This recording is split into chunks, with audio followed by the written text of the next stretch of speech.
Welcome to another Itential demo of JST Designer. In this demo, we will be learning about user-defined functions in JSTs. User-defined functions allow users to reduce redundancy in their JST by reusing the function for repetitive tasks.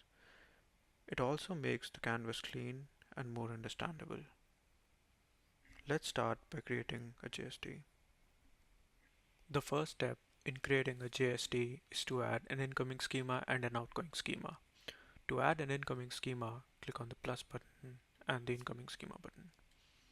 Here we can paste our example of the incoming data on the right side.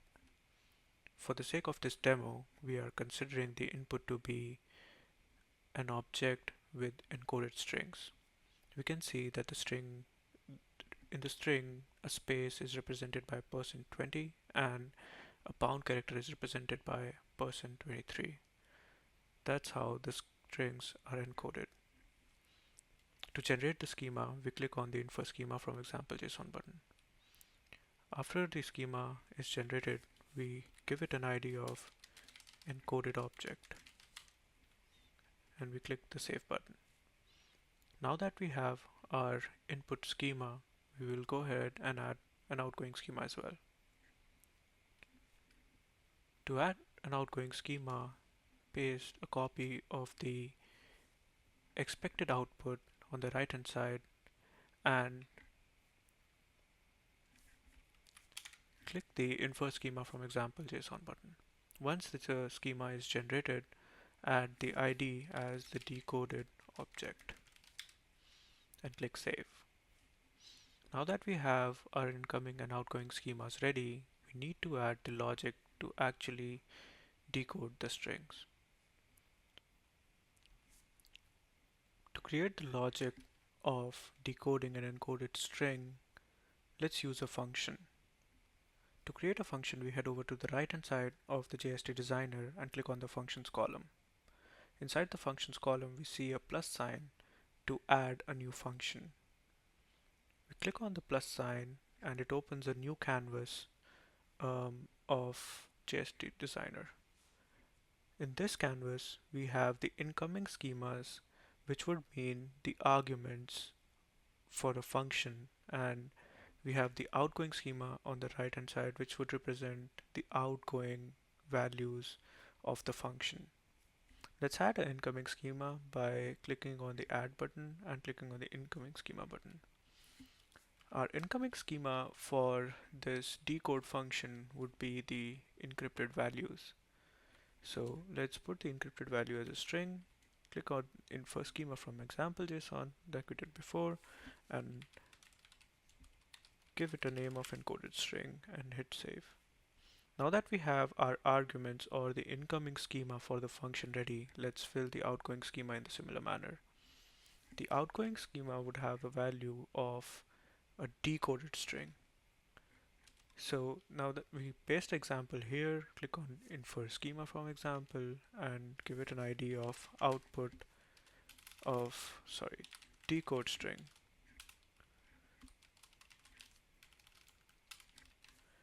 We hit save, and now that we have our incoming and the outgoing schemas ready, let's add the main logic of decoding the string.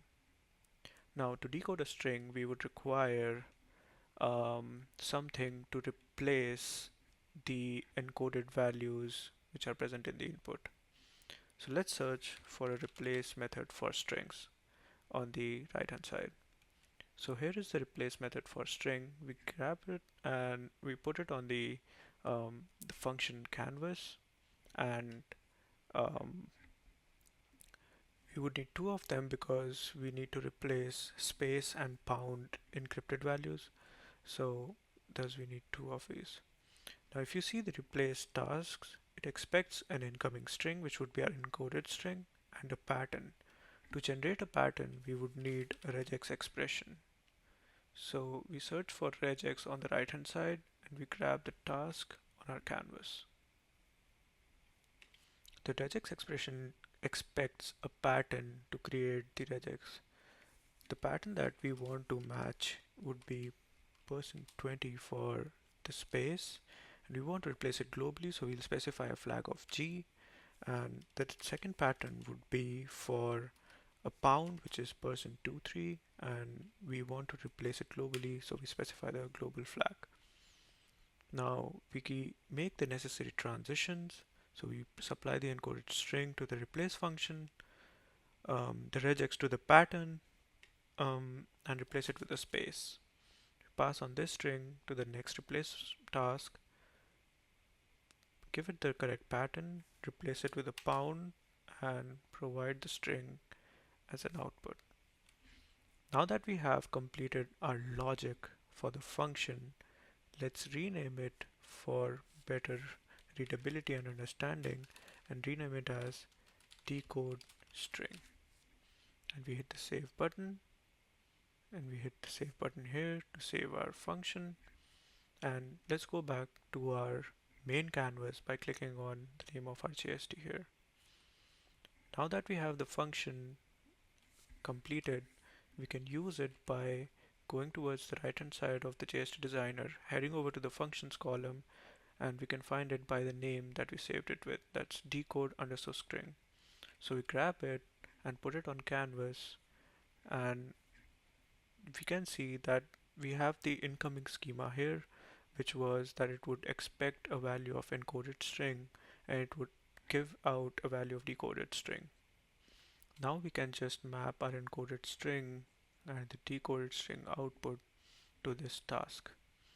Similarly, for the second encoded string, we can grab this function again and provide it with the correct input values. To test out our implementation, we click on the Run button and use the incoming values that we provided while creating the incoming schema for our JST. When we click Run, we can see that we have the correct decoded values of the string. Notice how we have only one task for each string decoding process on our main canvas. If we would have not used the functions, then we would have had 4 tasks of this function for each of these strings, making the canvas extremely busy and adding a lot of redundant code on our canvas.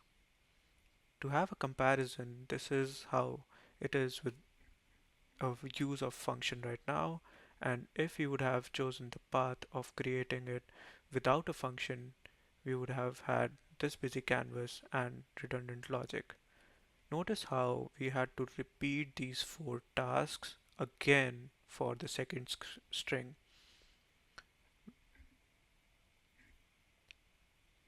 This is all for this time's demo.